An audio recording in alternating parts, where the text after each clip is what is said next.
നമസ്കാരം.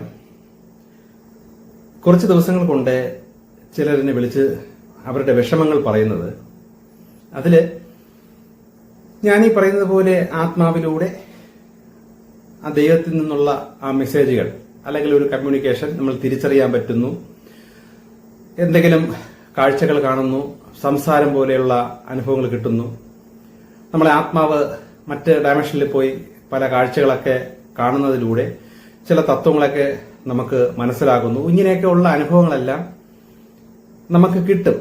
അതപ്പോൾ കിട്ടും, നമ്മുടെ ആത്മാവ് കുറച്ച് വളരുമ്പോഴാണ് അങ്ങനെയുള്ള അനുഭവങ്ങൾ കിട്ടുന്നത്. ഇപ്പൊ പലരും എന്നെ വിളിച്ച് ചോദിക്കുന്നത്, കഴിഞ്ഞ ഒരു വർഷം കൊണ്ടേ ഞാൻ അങ്ങനെ ശ്രമിക്കുന്നു, ഒരു 6 മാസം കൊണ്ട് ഞാൻ അങ്ങനെ ശ്രമിക്കുന്നു, പല രീതിയിൽ ശ്രമിക്കുകയാണ്. അതില് ഒരാളെന്നെ വിളിച്ചിട്ട് പറഞ്ഞത് പ്യുവർ വെജിറ്റേറിയനായി, ഈ ഏതാണ്ട് ഒരു 6-7 മാസം കൊണ്ട് പ്യുവർ വെജിറ്റേറിയനാണ്, എന്നിട്ട് ദേഷ്യമൊക്കെ കൺട്രോൾ ചെയ്ത് ഞാൻ പറയുന്നത് പോലെ ഉള്ളിന്റെ ഉള്ളിലൂടെ ദൈവത്തോട് സംസാരിച്ച് ധ്യാനിച്ച് അല്ലെങ്കിൽ കോൺസെൻട്രേറ്റ് ചെയ്തിരിക്കുന്നു. കാഴ്ചകളും കാര്യങ്ങളൊക്കെ ഇപ്പൊ കിട്ടും, അല്ലെങ്കിൽ ഒരു സംസാരം ഇപ്പം വരും എന്ന് പ്രതീക്ഷിച്ചും കൊണ്ട് പല ദിവസങ്ങളിലും ഇത്രയും നാൾ പല സമയങ്ങളിലൊക്കെ ശ്രമിച്ചിരുന്നിട്ട് പ്രത്യേകിച്ച് മാറ്റമൊന്നും വരാത്തത് കൊണ്ട് ഇപ്പൊ ഞാനത് മതിയാക്കി വീണ്ടും നോൺ വെജ് ഒക്കെ കഴിച്ചു തുടങ്ങി.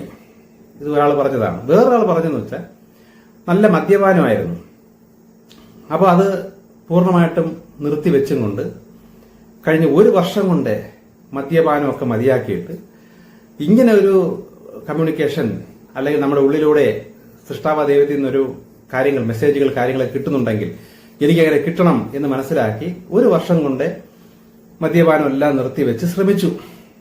പക്ഷെ ഇത് ഞാൻ അറിയുന്നില്ല. ഇത്രയും നാളായിട്ട് ഞാനായിട്ട് കോണ്ടാക്ട് ഒന്നുമില്ല. ഏതാണ്ട് ഒരു വർഷത്തിന് മുമ്പ് കൊണ്ടോ സംസാരിച്ച് തുടങ്ങിയതാണ്, പിന്നെ യാതൊരു ബന്ധവുമില്ല. ഇപ്പൊ ഇന്ന് എന്നെ വിളിച്ചിട്ട് പറയുന്നു അതൊക്കെ ഞാൻ മതിയാക്കി, ശ്രമിച്ചിട്ടും കാര്യങ്ങളൊന്നും നടക്കുന്നില്ല, അതുകൊണ്ട് ധ്യാന രീതിയും അല്ലെങ്കിൽ ആശ്രമമൊക്കെ മതിയാക്കുന്ന ലെവലിൽ നിരാശയിലാണ്, വീണ്ടും മദ്യപാനമൊക്കെ തുടങ്ങി. ഇതേപോലെ പലരും ഒരു മാസത്തേക്കോ അല്ലെ 2 മാസത്തേക്കോ ഒക്കെ ശ്രമിച്ചിട്ട് ഉദ്ദേശിക്കുന്ന പോലെ റിസൾട്ട് കിട്ടുന്നില്ല എന്ന് മനസ്സിലാക്കിയിട്ട് അവർ ഞാൻ ഈ പറയുന്ന രീതിയിലുള്ള പ്രാർത്ഥനയോ കാര്യങ്ങളൊക്കെ മതിയാക്കിയിട്ട് പഴയതുപോലെ തന്നെ പോകുന്നു എന്ന് നിരാശയോടുകൂടി എന്റെ അടുത്ത് പറയാറുണ്ട്. ചിലർക്ക് അദൃശ്യ ശക്തികളെ കാണണം, ഭൂതപ്രേത പിശാചുക്കളെയൊക്കെ കാണണം, അതാണ് ചിലരുടെ ആഗ്രഹം. അങ്ങനെ ആഗ്രഹിച്ച് അതിനുവേണ്ടി ശക്തമായി ശ്രമിച്ചിട്ട് അതൊന്നും നടക്കാത്തതിന്റെ പേരിൽ നിരാശയായി ഞാൻ ഈ പറയുന്ന മാർഗമൊക്കെ മതിയാക്കി എന്നും പറയുന്നു. അപ്പൊ ഞാൻ ഇപ്പൊ ഈ പറഞ്ഞത് വെച്ചിട്ട് കുറച്ച് ആത്മവളർച്ച വന്നവർക്കൊക്കെ കാര്യം മനസ്സിലായി കാണും. എന്നാൽ ഇതേ അനുഭവത്തിലുള്ള പലരും എന്റെ മെസ്സേജ് കേൾക്കുന്നുണ്ടായിരിക്കാം. അപ്പൊ അത്തരക്കാർക്ക് വേണ്ടിയിട്ടാണ് ചില കാര്യങ്ങൾ പറയുന്നത്. അതോടൊപ്പം കാര്യങ്ങളൊക്കെ മനസ്സിലാകുന്നുണ്ട്, എന്താണ് എങ്ങനെയൊക്കെയാണ് ചെയ്യേണ്ടതെന്നെല്ലാം തിരിച്ചറിയുന്നുണ്ട്. പക്ഷേ ആ പഴയ ദുശീലങ്ങളിലോട്ട് നമ്മുടെ മനസ്സ് പിന്നെയും പോകുന്നു, അത് ചെയ്തു പോകുന്നു, നിർത്താൻ പറ്റുന്നില്ല. പിന്നെ ചിലർ പറയുന്നു വെച്ചാൽ എന്റെ മെസ്സേജ് കേട്ടതിന് ശേഷം മെയിനായിട്ട് ലഹരി ഉപയോഗം, ഈ സിഗരറ്റും ഈ മദ്യം, അതൊക്കെ പണ്ടത്തെക്കാട്ടിലും നല്ല പൂർണ്ണമായിട്ട് മാറിയില്ലെങ്കിലും ഒരുപാട് കുറഞ്ഞു. ഇപ്പോ ഡെയിലി സിഗരറ്റൊക്കെ ഉണ്ട് എങ്കിലും പണ്ടത്തെ അത്രയില്ല. മദ്യപാനമാണെങ്കിലും ആഴ്ചയിൽ ഒരിക്കലൊക്കെ ഉണ്ട് എന്നേ ഉള്ളൂ. 2-3 ദിവസം 4 ദിവസമൊക്കെ മദ്യപിച്ചുകൊണ്ടിരുന്നതൊക്കെ മതിയാക്കിയിട്ടുണ്ട്. അങ്ങനെയും ചിലർ പറയുന്നുണ്ട്. ഇതൊക്കെ വെച്ചിട്ട് ആണ് ചില കാര്യങ്ങൾ പറഞ്ഞു തരുന്നത്. അത്തരക്കാർക്ക് എങ്ങനെയാണ് പൂർണ്ണമായിട്ടും ഈ ലഹരി കാര്യങ്ങളിൽ നിന്നൊക്കെ രക്ഷപ്പെടാൻ പറ്റുന്നത് എങ്ങനെയാണ് എന്നൊക്കെ ഞാൻ പറയാം. ആദ്യം പറഞ്ഞിരുന്നത്, ഈ വിധ ശ്രമം നടത്തിയിട്ട് നിരാശയോടുകൂടി ആ ശ്രമം മതിയാക്കി വീണ്ടും പഴയതുപോലുള്ള ജീവിതത്തിലേക്ക് വരുന്ന അവരുടെ നിരാശ, അവർക്ക് വേണ്ടിയിട്ടാണ് ചില കാര്യങ്ങൾ പറയുന്നത്. ഇപ്പൊ എന്നെ ഫോൺ ചെയ്ത് ചോദിക്കുമ്പോൾ ഞാൻ ചില കാര്യങ്ങളൊക്കെ പറഞ്ഞു കൊടുക്കുന്നുണ്ടെങ്കിലും അടുപ്പിച്ച് ഇപ്പോ പലരും വിളിക്കുന്നത് കൊണ്ടാണ് അത് വെച്ച് ഡീറ്റെയിൽ ആയിട്ടൊരു മെസ്സേജ് ഇപ്പൊ കൊടുക്കുന്നത്. ഞാൻ എപ്പോഴും പറയാറുണ്ട്, നമ്മളിലുള്ള നെഗറ്റീവ് ശക്തി അല്ലെങ്കിൽ നമ്മളിലുള്ള നെഗറ്റിവിറ്റി കൂടി നിൽക്കുന്നത് കൊണ്ടാണ് നമ്മുടെ പോസിറ്റീവ് മാക്സിമം കുറഞ്ഞു പോവുകയും ഈ വിഷയങ്ങളും പ്രശ്നങ്ങളും എല്ലാം നമ്മളെ അലട്ടുകയും നമ്മളതിലൊക്കെ കുരുങ്ങി കിടക്കുകയും ചെയ്യുന്നത്. അപ്പം നമ്മളിലുള്ള നെഗറ്റിവിറ്റിയാണ് കൂടി നിൽക്കുന്നത്. എന്താണ് നെഗറ്റിവിറ്റി എന്ന് ഞാൻ പറഞ്ഞിട്ടുണ്ടല്ലോ. ഓരോരോ തെറ്റുകൾ അല്ലെങ്കിൽ പ്രകൃതിക്ക് എതിരായിട്ട് മനുഷ്യന് വെച്ചിരിക്കുന്ന ധർമ്മം തെറ്റുന്ന ഓരോ സന്ദർഭങ്ങളിലും നമ്മളിൽ നെഗറ്റീവ് ശക്തികളുടെ സ്വാധീനം കൂടിക്കൂടി വരും. അപ്പൊ അതിനായിട്ട് ഒരുപാട് ആസുരിക പൈശാചിക ശക്തികൾ കറങ്ങി നടപ്പുണ്ട്. നമ്മുടെ അന്തരീക്ഷത്തിൽ പോസിറ്റീവ് ഉള്ളതുപോലെ തന്നെ നെഗറ്റീവും ചുറ്റുമുണ്ട്. അല്ല, അലിഞ്ഞു തിരിയുന്ന ദുരാത്മാക്കൾ കാണും, അങ്ങനെ പലതും കാണും. അപ്പൊ നമ്മൾ എത്രത്തോളം പ്രകൃതിക്ക് വിരുദ്ധമായ രീതിയിൽ തെറ്റുകൾ ചെയ്ത് മുന്നോട്ട് പോകുന്നു, അത്രത്തോളം നമ്മളിലേക്ക് സ്വാധീനിക്കാൻ ഈ നെഗറ്റീവ് ശക്തികൾക്ക് നല്ലൊരു വഴിയാണ്.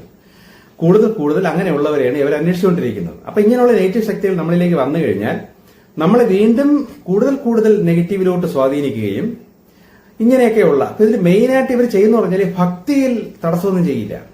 ഇവരൊക്കെ കൂടുതൽ ഭക്തരായിരിക്കും, ദൈവഭയം ദൈവഭക്തിയൊക്കെ ഉള്ളവരായിരിക്കും. പക്ഷെ വ്യവസ്ഥകളൊന്നും പാലിക്കാനായിട്ട് ഈ നെഗറ്റീവ് ശക്തികൾ സമ്മതിക്കില്ല. അപ്പൊ അതിൽപ്പെട്ട ഏറ്റവും പ്രധാന സാധനമാണ് ഈ ലഹരിക്ക് അടിമ ആക്കി വിടുക എന്നുള്ളത്. ഇപ്പൊ ലഹരിക്ക് അടിമയാക്കി വിടുന്ന ഒരു വ്യക്തിക്ക് ഒരു കാരണവശാലും ഇത് പൂർണ്ണമായിട്ട് ഒഴിവാക്കാൻ പറ്റൂല, പറ്റാത്ത ലെവലിൽ കുരുക്കി വെക്കും. പക്ഷെ ഇത് ദൈവികമായി നോക്കുമ്പോൾ, ആത്മീയമായി നോക്കുമ്പോൾ ഏറ്റവും പവർ കുറഞ്ഞ നെഗറ്റീവ് ശക്തികളാണ് നമ്മളെ ലഹരിക്ക് അടിമയാക്കുന്നതെന്നുള്ള സത്യം തിരിച്ചറിയണം. വളരെ ശക്തി കുറഞ്ഞതാണ്. ദൈവോട്ട് അടുക്കാനുള്ള ആദ്യ പടിയിൽ തന്നെ ഈ ലഹരിയുടെ സാധനങ്ങളൊക്കെ ഇറങ്ങിപ്പൊക്കോളും, അത്രയേ ഉള്ളൂ. പക്ഷെ നമ്മുടെ മനുഷ്യരുടെ കണ്ണിൽ അല്ലെങ്കിൽ സയൻസ് പരമായി നോക്കുമ്പോൾ ലഹരിക്ക് പൂർണ്ണമായി അടിമപ്പെട്ട ഒരാളെ രക്ഷിച്ചു കൊണ്ടുവരാൻ വലിയ പാടാണ്. കാരണം അവരുടെ പ്രയോഗങ്ങളോ ഉപദേശങ്ങളോ മരുന്നുകളോ ഒന്നും ഇവരെ കീഴ്പ്പെടുത്തിയിരിക്കുന്ന ഈ ആസുരിക ശക്തിയെ തോൽപ്പിക്കാൻ പറ്റൂല. അതിന് മരുന്നും ആധുനിക ശാസ്ത്രമൊന്നും പറ്റൂല. അപ്പം ഇതൊക്കെ പൈശാചികമായ ശക്തികളുമായിട്ട് അല്ലെങ്കിൽ മറ്റ് ഡയമെൻഷനിലെ അദൃശ്യ ശക്തികളുമായിട്ടുള്ള ഒരു യുദ്ധമാണ്. അവിടെ പോസിറ്റീവ് ശക്തികൾ അവിടെ ബലപ്പെട്ട് വന്നാലേ ഈ ആസുരിക ശക്തികൾ നമ്മളിൽ നിന്ന് മാറുള്ളൂ. ഇത് ശാസ്ത്രത്തിന് പറ്റൂല ആ പരിപാടി. അപ്പൊ ആത്മീയപാതയിലോട്ട് അല്ലെങ്കിൽ ആത്മാവിനെ ഉയർത്തിക്കൊണ്ടുവരുന്ന വഴിയിലോട്ട് പോയാലേ ഈ വിധ കാര്യങ്ങൾ സാധിക്കുകയുള്ളൂ. അപ്പൊ അതിൽ ഏറ്റവും ശക്തി കുറഞ്ഞതും വലിയ ബലമില്ലാത്തതുമായിട്ടുള്ള പെട്ടെന്ന് നമ്മളെ വിട്ടു പോകുന്ന സാധനമാണ് ഈ ലഹരിയുടെ സാധനങ്ങൾ. പക്ഷെ ഇതെന്തോ വലിയ സംഭവം പോലെയാണ് എല്ലാവരും വിചാരിച്ചിരിക്കുന്നത്. ഇത് ഇനി ഈ ലഹരി നമ്മൾ കുറച്ചു നാളത്തേക്ക് മാറ്റി വെക്കുന്നു. ഇപ്പൊ നമ്മൾ കാണുന്നുണ്ട്, ശബരിമലയിൽ പോകുമ്പോഴും അല്ലെങ്കിൽ മറ്റുള്ള ആരാധനാ രീതിയിലൊക്കെ നമ്മൾ വ്രതമൊക്കെ എടുത്ത് പോകുമ്പോൾ ഇപ്പൊ 41 ദിവസവും വരെ വേണമെങ്കിലും നമ്മൾ ലഹരിയൊന്നും ഉപയോഗിക്കാതിരിക്കും, മാറ്റമൊന്നുമില്ല. മാലയൊക്കെ ഇട്ടിട്ട് നമ്മൾ പോണ കണ്ടിട്ടില്ലേ, കാവടിക്കൊക്കെ പോകുന്നവരുണ്ട്. അപ്പൊ ഇങ്ങനെയൊക്കെ ഉള്ള പിന്നെ ഈ നോമ്പെടുക്കുന്ന ക്രിസ്ത്യൻസ് ലഹരി ഉപയോഗിക്കാതെ ഇരിക്കുന്നത് ഞാൻ കണ്ടിട്ടുണ്ട്. അപ്പൊ അവരൊക്കെ ഈ പറഞ്ഞിരിക്കുന്ന 1 മാസമോ 2 മാസമോ ഒക്കെ പൂർണ്ണമായിട്ടും ലഹരി തുടരാതെ നിൽക്കും. പക്ഷെ ഇത് കഴിഞ്ഞ ഉടനെ ഇത്രയും നാളത്തെ ഇതെല്ലാം കൂടെ ഒന്നിച്ച് കയറ്റി ഇത് ബാലൻസ് ചെയ്യും. ഇതിനർത്ഥം നമ്മൾ ഇത്രയും നാളും അങ്ങനെ ഇരുന്നാലും നമ്മുടെ ഉള്ളിലെ ഇതൊക്കെ ആസ്വദിച്ചുകൊണ്ടിരിക്കുന്ന, നമ്മളിലൂടെ ഇതെല്ലാം ആസ്വദിച്ചുകൊണ്ടിരിക്കുന്ന ലഹരിയുടെ പൈശാചിക ശക്തികൾ നമ്മളെ വിട്ട് പോകുന്നില്ല. കാര്യം നമ്മുടെ മനസ്സ് മനസ്സിലാക്കിയാണ് പോസിറ്റീവ് ശക്തികളും നെഗറ്റീവ് ശക്തികളും പ്രവർത്തിക്കുന്നതെന്ന് ഞാൻ പറഞ്ഞിട്ടുണ്ട്. അപ്പൊ നമ്മുടെ മനസ്സിൽ എന്താണുള്ളത് ആൾറെഡി നമ്മൾ തന്നെ കരുതി വെച്ചിട്ടുണ്ട്. 41 ദിവസം കഴിഞ്ഞതിന് ശേഷം വ്രതം തീരും, അപ്പോൾ ആവാം നമ്മൾ പറഞ്ഞു വെച്ചിട്ടുണ്ട്. അപ്പൊ ഇങ്ങനെ പറഞ്ഞു വെച്ചിരിക്കുന്ന കാലത്തോളം നമ്മുടെ മനസ്സിലെ ചിന്തയിൽ ഇവർ മനസ്സിലാക്കുന്നതനുസരിച്ച് അവരും വെയിറ്റ് ചെയ്യും. ഇവർ വിട്ടുപോകുന്നില്ല. ഇവർ വിട്ടുപോയാലേ നമ്മളിലുള്ള പോസിറ്റിവിറ്റി കൂടുകയുള്ളൂ. കാരണം ഒരു കുപ്പിയില് നമ്മൾ കുറച്ച് വെള്ളം നിറച്ച് വെച്ചേക്കുകയും ഇനി നമുക്ക് അതിൽ 5-6 കല്ല് പിറക്കി ഇടണമെങ്കിൽ ഈ കല്ല് പിറക്കി ഇട്ടാൽ ഒന്നുകിൽ വെള്ളം പുറത്തോട്ട് തുളുമ്പി കളയും. അപ്പൊ വെള്ളവും പോവരുത്, കല്ല് വിടണമെന്ന് വെച്ചാൽ നടക്കൂല, നിറഞ്ഞിരിക്കുകയും. അപ്പൊ നമ്മൾ ആ വെള്ളത്തിനെ മാറ്റി വെച്ചിട്ട് അല്ലെങ്കിൽ വേറെ എന്തെങ്കിലും സാധനം, ഇപ്പൊ ഉദാഹരണം കല്ലാണ് അത് നിറഞ്ഞിരിക്കണമെങ്കിൽ ഏതെങ്കിലും കല്ലുകൾ പറക്കി മാറ്റിയിട്ട് ബാക്കി ഭാഗത്ത് വെള്ളം ഒഴിക്കാൻ പറ്റും. അതുപോലെ നമ്മളിലുള്ള നിറഞ്ഞു നിൽക്കുന്ന നെഗറ്റീവ് നല്ല നിറഞ്ഞു വരുമ്പോഴാണ് നമുക്ക് പൂർണ്ണ പ്രശ്നങ്ങളും വിഷയങ്ങള്, ലഹരിക്കടിമ, സാമ്പത്തിക ബുദ്ധിമുട്ട്, ഇങ്ങനെ സകലമായ കാര്യങ്ങളും നമുക്ക് ഉണ്ടെങ്കിൽ മനസ്സിലാക്കിക്കൊള്ളാം. നെഗറ്റീവാണ് ഹൈ ലെവലിൽ നിൽക്കുന്നത്, പോസിറ്റീവ് ഒട്ടുമില്ല. അപ്പൊ ഈ പോസിറ്റീവ് കൂടണമെങ്കിൽ ഈ നെഗറ്റീവ് ഒഴിഞ്ഞു പോകണം. ഈ നെഗറ്റീവ് ഒഴിഞ്ഞു പോകണമെങ്കിൽ എങ്ങനെ? നമ്മുടെ മനസ്സ് കണ്ടേ ഇവർ പോവുള്ളൂ. നമ്മളിപ്പോ വല്ല മന്ത്രവാദിയുടെ അടുത്തോ അല്ലെങ്കിൽ ഏതെങ്കിലും ദേവദാസന്മാരുടെ അടുത്തോ പോയി പ്രാർത്ഥിക്കുകയൊക്കെ ചെയ്യുമ്പോൾ അവർ കൈവച്ച് പ്രാർത്ഥിക്കുകയോ അല്ലെങ്കിൽ ഏലസ്വന്തരം ജപിച്ച് കെട്ടുകയൊക്കെ ചെയ്യുമ്പോൾ അത് പോസിറ്റീവ് ആണെങ്കിൽ ആ കിട്ടുന്ന സമയത്തോ അല്ലെങ്കിൽ പ്രാർത്ഥിക്കുന്ന സമയത്തോ പെട്ടെന്നൊരു പോസിറ്റിവിറ്റി അവരിലൂടെ അല്ലെങ്കിൽ ഈ സാധനത്തിലൂടെ ഒരു പോസിറ്റീവ് നമ്മളിലേക്ക് വരുമെങ്കിലും നമ്മളിൽ നിറഞ്ഞു നിൽക്കുന്ന നെഗറ്റിവിറ്റി ഇതിനെ എത്രയും പെട്ടെന്ന് നശിപ്പിച്ചു കളയും. വീണ്ടും പഴയ അവസ്ഥയിലാവും, ഇല്ലെങ്കിൽ അതിനെക്കാട്ടിയും പഴയ അവസ്ഥയിലാവും. ഇതാണ് സംഭവിച്ചുകൊണ്ടിരിക്കുന്നത്. അപ്പൊ ഇത് മാറണമെങ്കിൽ നമ്മൾ തന്നെ പോസിറ്റീവ് ആയാലും ഇത് മാറുള്ളൂ. അതാണ് ഏറ്റവും ബെസ്റ്റ്, അതേ വഴിയുള്ളൂ. പൂർണ്ണമായി നെഗറ്റീവ് വിട്ട് പോകണമെങ്കിൽ നമ്മൾ തന്നെ നമ്മുടെ മനസ്സിനെ പാകപ്പെടുത്തണം. ഇപ്പൊ 1 വർഷം വരെ മദ്യപാനം ഒഴിവാക്കിയിരുന്ന ആള് ഞാൻ പറയുന്നത് പോലെ അങ്ങനെ ഒരു ബന്ധം ദൈവത്തിൽ നിന്ന് കിട്ടുമോ എന്നറിയാനായിട്ട് വെയിറ്റ് ചെയറിനൊക്കെ ആയി, മദ്യപാനമൊക്കെ ഒഴിവാക്കി, ബാക്കി സ്വഭാവത്തിലൊക്കെ മാറ്റമൊക്കെ വരുത്തിച്ച് ശ്രമിച്ചിട്ടും 1 വർഷം കഴിഞ്ഞിട്ടും ഒരു വ്യത്യാസം വരാത്തത് കാരണം വീണ്ടും പഴയതുപോലെയായി. അപ്പൊ അതിനർത്ഥം ഈ 1 വർഷമായിട്ട് ഈ വ്യക്തിയുടെ ലക്ഷ്യം ഇങ്ങനെ ഒരു അനുഭവം ഉണ്ടെങ്കിൽ കിട്ടണേ, അങ്ങനെ കിട്ടട്ടെ എന്ന് മാത്രമേ ഉള്ളൂ. പൂർണ്ണമായും ആ പോസിറ്റീവായി മാറണം എന്ന ആഗ്രഹം വന്നിട്ടില്ല. അങ്ങനെ വന്നിരുന്നെങ്കിൽ ഈ 1 വർഷം കഴിഞ്ഞാലും ശരി, 2 വർഷം കഴിഞ്ഞാലും ശരി, വീണ്ടും പഴയ നെഗറ്റീവ് സാധനത്തിലോ അല്ലെങ്കിൽ ആ കാര്യത്തിലോട്ട്, നമ്മളെ ദുശീലത്തിലോട്ട് തിരിച്ചു പോകാൻ തോന്നൂല. അപ്പൊ പോകാം, ഒന്ന് ശ്രമിച്ചു നോക്കിയിട്ട് രക്ഷയില്ലെങ്കിൽ പോകാം എന്ന ഒരു മനസ്സിലുള്ളത് അവർ മനസ്സിലാക്കിയിട്ട് 1 വർഷവും അവർ എല്ലാവരും വെയിറ്റ് ചെയ്തിരിക്കുകയായിരുന്നു.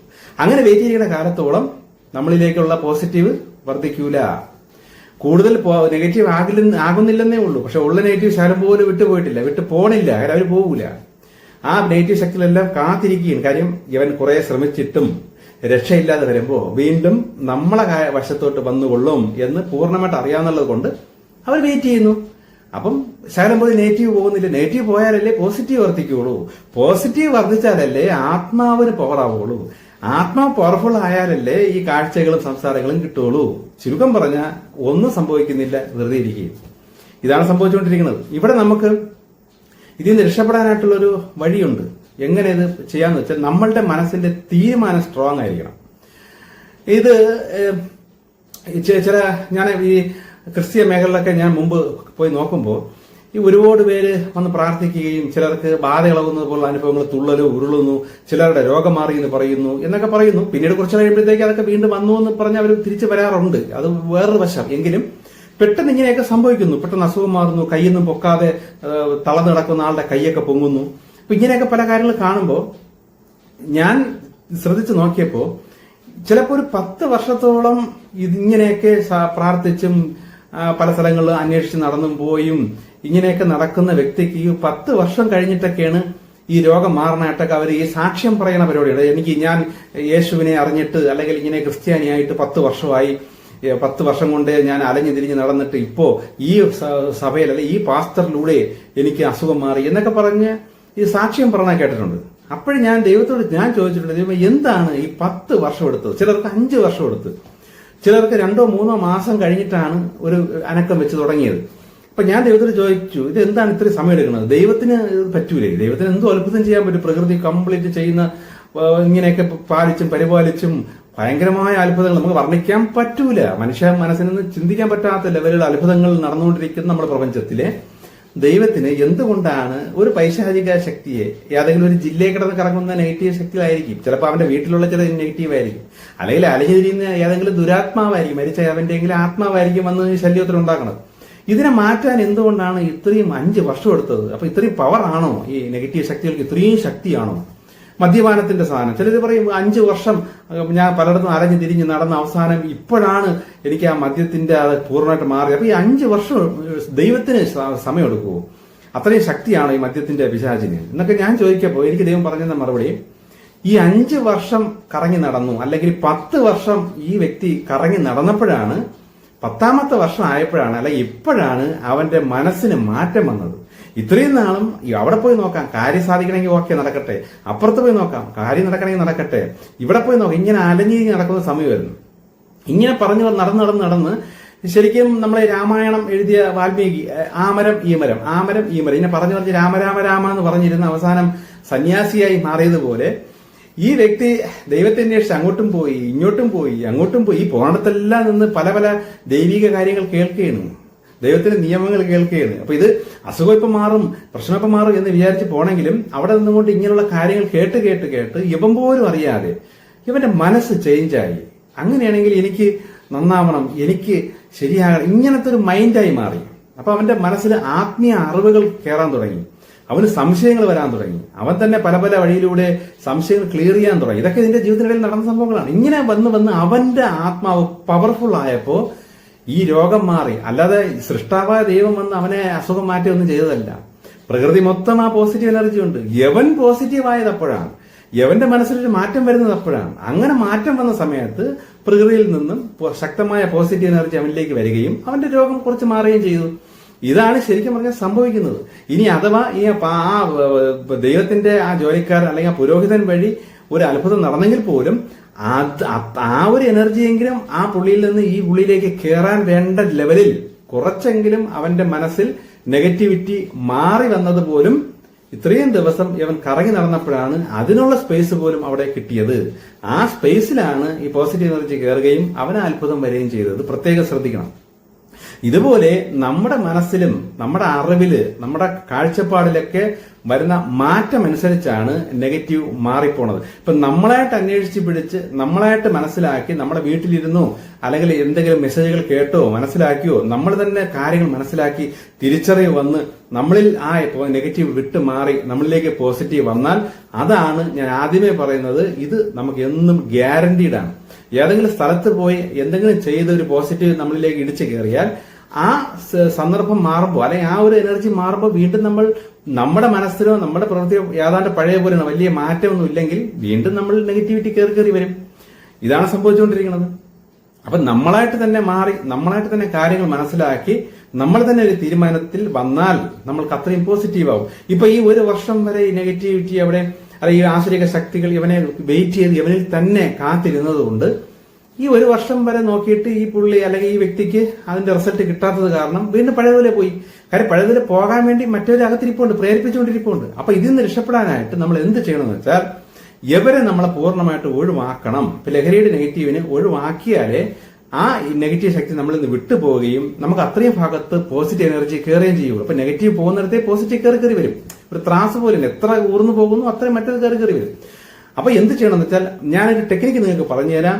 നമ്മൾ മനസ്സുകൊണ്ട് ഒരു തീരുമാനം എടുത്തിട്ട് സൃഷ്ടാവായ ദൈവത്തോട് ഒരു ഉടമ്പടി വെക്കണം. എന്താണ് ഉടമ്പടി? ഞാൻ ഇന്ന് മുതൽ ഈ ലഹരിയുടെ സാധനം പൂർണ്ണമായിട്ടും ഒഴിവാക്കും. എനിക്കിനി ഉള്ളിൽ നിന്നും പ്രേരണ വന്നാൽ, ഈ പ്രേരണ ആരാണ് തരുന്നത്? ഈ നെഗറ്റീവ് ശക്തിനെ പ്രേരിപ്പിക്കുന്നത് വേറെ ആരുമല്ല. ഇപ്പൊ നമ്മളിപ്പോ ഒരു നിസ്സാര കേസിൽ 15 ദിവസത്തിന് പോലീസ് പിടിച്ച് റിമാൻഡ് ചെയ്തു കൊണ്ടുവന്ന് സബ് ജയിലിലോ കൊണ്ട് ഇട്ടാൽ ഈ 15 ദിവസം നമുക്ക് മദ്യപിക്കൊന്നും വേണ്ട, നമുക്ക് തോന്നിയേയില്ല. കാരണം എന്ത്? ഈ 15 ദിവസം ഇവന്റെ അകത്താണെന്ന് നമ്മൾ ഉള്ളിലെ പിശാചിന്റെ അല്ലെങ്കിൽ ആശ്രയിക ശക്തിക്ക് തിരിച്ചറിയാൻ പറ്റി. അപ്പൊ 15 ദിവസം അവനകത്തിരുന്നുകൊണ്ട് പ്രേരിപ്പിക്കാതെ മിണ്ടാതിരിക്കും. അപ്പൊ നമുക്ക് ശരിക്കും മദ്യത്തോട് പ്രേരണയും വരൂല. കയ്യും കാലൊക്കെ സമയത്ത് മദ്യം കിട്ടിയില്ലെങ്കിൽ വിറച്ചുകൊണ്ടിരിക്കുന്ന ആളായിരിക്കും. പോലീസ് പിടിച്ച് 10 ദിവസം അകത്ത് വിറയലോ ഒന്നുമില്ല. അപ്പൊ ഇന്നലെ വരെ വിറച്ചുകൊണ്ടിരുന്നു, വിറയൽ കാരണം മദ്യപിച്ചുകൊണ്ടിരുന്ന ആള് എങ്ങനെയാണ് ഈ 15 ദിവസം അകത്തിരുന്നിട്ട് വിറയലോ ഒന്നുമില്ല, മദ്യവും വേണ്ട, കൂളായിട്ടിരിക്കുന്നതിന്റെ കാരണം നമ്മളെ പ്രേരിപ്പിക്കുന്നത് ഈ നെഗറ്റീവ് ശക്തിയാണ്. നമ്മളെ തെറ്റിലോട്ട് പ്രേരിപ്പിക്കുന്നതും ലഹരിയിലോട്ട് പ്രേരിപ്പിക്കുന്നതെല്ലാം അവരാണ്. അവര് അകത്തിരുന്ന് പ്രേരിപ്പിക്കുന്നതുകൊണ്ടാണ് നമുക്ക് തോന്നൽ വരുന്നത്. അപ്പം നമ്മൾ ദൈവത്തോട് ഉടമ്പടി വെച്ചിട്ട് ഒരു എഗ്രിമെന്റ് മനസ്സുകൊണ്ട് പറയണം, ഞാൻ എത്ര പ്രേരണ കിട്ടിയാലും ഞാൻ ഇതിനി ഉപയോഗിക്കില്ല എന്ന് ഞാൻ ദൈവത്തോട് ഉടമ്പടി വെക്കുന്നു. ഇനി ദൈവത്തിൽ നിന്നുള്ള നിർദ്ദേശം എനിക്ക് കിട്ടിയാലും ശരി കിട്ടിയാലും ശരി, ധ്യാനത്തിൽ എനിക്ക് അനുഭവങ്ങളൊന്നും വന്നാലും ശരി വന്നില്ലെങ്കിലും ശരി, ഞാനിത് കിട്ടുന്നത് വരെ ഞാൻ സ്ട്രോങ് ആയിട്ട് ഇത് ശ്രമിച്ചുകൊണ്ടേയിരിക്കും. എന്നാലും ഞാൻ ലഹരി ഇനി ഉപയോഗിക്കില്ല എന്ന് 100% ഉള്ളിൽ നിന്നൊരു ഉറപ്പ് കൊടുക്കണം. അത് മാത്രമല്ല, ഞാൻ ഈ എഗ്രിമെന്റ് ചെയ്തിട്ട് ഞാനായിട്ട് ഇത് തെറ്റിച്ചാൽ, ഞാനായിട്ട് ഇനി പ്രലോഭനം വന്ന് ഇതിന്റെ പിറകെ പോയാൽ എന്നെ ദൈവം ശിക്ഷിച്ചോളൂ എന്നും കൂടി നമ്മൾ പ്രാർത്ഥിച്ച് ദൈവത്തോട് മനസ്സുകൊണ്ട് എഗ്രിമെന്റ് ചെയ്യണം. ഇങ്ങനെ ചെയ്യാൻ കുറച്ച് പാടായിരിക്കും. കാര്യം ഞാൻ തെറ്റിപ്പോയാൽ എന്നെ ശിക്ഷിച്ചോളൂ എന്ന് നമ്മൾ ദൈവത്തോട് പറയാൻ നമ്മുടെ മനസ്സ് സമ്മതിക്കൂല. കാരണം മനസ്സല്ല, യവന്മാരാണ് അക്കത്തിരുന്ന് സമ്മതിക്കാത്തത്. കാരണം അങ്ങനെ എഗ്രിമെന്റ് ചെയ്ത് നീ സ്ട്രോങ് ആയി പോയാൽ യവന്മാർക്ക് പിന്നെ ഇറങ്ങി പോവേണ്ടി വരും. നമ്മളങ്ങനെ 100% ഉറപ്പിച്ചും കൊണ്ട് ഒരു എഗ്രിമെന്റ് ചെയ്ത് നമ്മൾ മുന്നോട്ട് പോയാൽ ഇവർക്ക് പിന്നെ നമ്മളത് തിരിക്കാൻ പറ്റില്ല. കാരണം നമ്മൾ എഗ്രിമെന്റ് ചെയ്തേക്കുകയും നമ്മൾ ദൈവത്തോടാണ്, സൃഷ്ടാവാൻ ദൈവത്തിന് ഉറപ്പ് കൊടുത്തിരിക്കുന്നത്. അപ്പൊ നമ്മളിനി തിരിച്ച് പഴയപോലെ പോയാൽ ദൈവത്തിൽ നിന്നുള്ള ശിക്ഷ വന്നോ, ഞാൻ അനുഭവിച്ചോളാം ദൈവത്തോട് പറഞ്ഞേക്കുകയാണ്. അത് കാരണം നമ്മൾ എന്തായാലും തെറ്റില്ല എന്ന് നമ്മൾ അകത്തിരിക്കുന്ന ഇവർക്ക് നല്ല ഉറപ്പ് വരുന്നത് കാരണം ഓരോന്നോരോന്നായിട്ട് ഇവർ വിട്ട് മാറാൻ തുടങ്ങും. അത്രയും നമ്മൾ വീണ്ടും പോസിറ്റീവ് കയറി വരാനും തുടങ്ങും. ഇതാണ് ഇതിന്റെ ഒരു രഹസ്യം. എനിക്ക് ദൈവം പറഞ്ഞ ഒരു മർമ്മമാണ്. അപ്പൊ അങ്ങനെ നിങ്ങൾ ശ്രമിച്ചു നോക്ക്, നിങ്ങൾ ഉടമ്പടി വെച്ച് നോക്ക്. ഉടമ്പടി സ്ട്രോങ് ആയിരിക്കണം. അവസാനം ഉടമ്പടി വെച്ചിട്ട് ഇവര് വ്യാജം പോലെ അങ്ങനെ ചുമ്മാ വെച്ച് നോക്കിയിട്ട് ശ്രമിച്ചു നോക്കാം. എന്നിട്ട് രക്ഷയില്ലെങ്കിൽ കുഴപ്പമില്ല, പഴയ പോലെ ഒന്നും നിങ്ങൾ ചിന്തിക്കരുത്. ദൈവത്തോട് ഒരു ഉടമ്പടി വെച്ച് കഴിഞ്ഞാൽ പിന്നെ ശിക്ഷ, ദൈവത്തിൽ നിന്നുള്ള ശിക്ഷ വരും. കാരണം ദൈവത്തെ വഞ്ചിച്ചു, ആ ഒരു വാക്ക് തെറ്റിച്ചു എന്നുള്ള ശിക്ഷ വരും. ഇപ്പോൾ ഉള്ളത് നെഗറ്റീവ് ശക്തികളുടെ ട്രാപ്പും അവരുടെ ശല്യവുമാണ്. ദൈവം നിങ്ങളെ ആരും ശിക്ഷിക്കുന്നില്ല. പക്ഷെ ശിക്ഷിച്ചോ എന്ന് നമ്മൾ പ്രാർത്ഥിച്ച് ദൈവത്തോട് വിട്ടുകൊടുത്താൽ ശിക്ഷയുടെ ശക്തികൾ നമ്മളെ ശിക്ഷിക്കാൻ തുടങ്ങും. അത് ഇത്തിരി പാടായിരിക്കും എന്നും കൂടി മനസ്സിലാക്കണം. പക്ഷേ ദൈവത്തിൽ നിന്നുള്ള ആ ഒരു മെസ്സേജ് അല്ലെങ്കിൽ ആ ഒരു കമ്മ്യൂണിക്കേഷൻ, ആ ഒരു ആത്മീയ വളർച്ച നിങ്ങൾക്ക് വരണം. നിങ്ങൾക്ക് ശ്രമിച്ചിട്ടും പറ്റുന്നില്ല, പിന്നെ ദുശീലത്തിലോട്ട് തന്നെ പോകുന്നു എന്ന് നിങ്ങൾക്ക് തോന്നുന്നുണ്ടെങ്കിൽ, നിങ്ങൾക്ക് 100% ആ ദൈവമായിട്ട് കമ്മ്യൂണിക്കേഷൻ ചെയ്യാൻ ആഗ്രഹമുണ്ടെങ്കിൽ, ഞാൻ ഈ പറഞ്ഞതുപോലെ ഒരു സത്യം ദൈവത്തോട് ചെയ്യണം മനസ്സുകൊണ്ട്. എന്നിട്ട് നിങ്ങൾ ശ്രമിച്ചു നോക്ക്, നിങ്ങൾക്ക് സാധിക്കും. ഓക്കെ, ഇത് ചില കാര്യങ്ങൾ, അല്ലെങ്കിൽ ഇതിന്റെ ബാക്കി ചില കാര്യങ്ങൾ അടുത്തത്.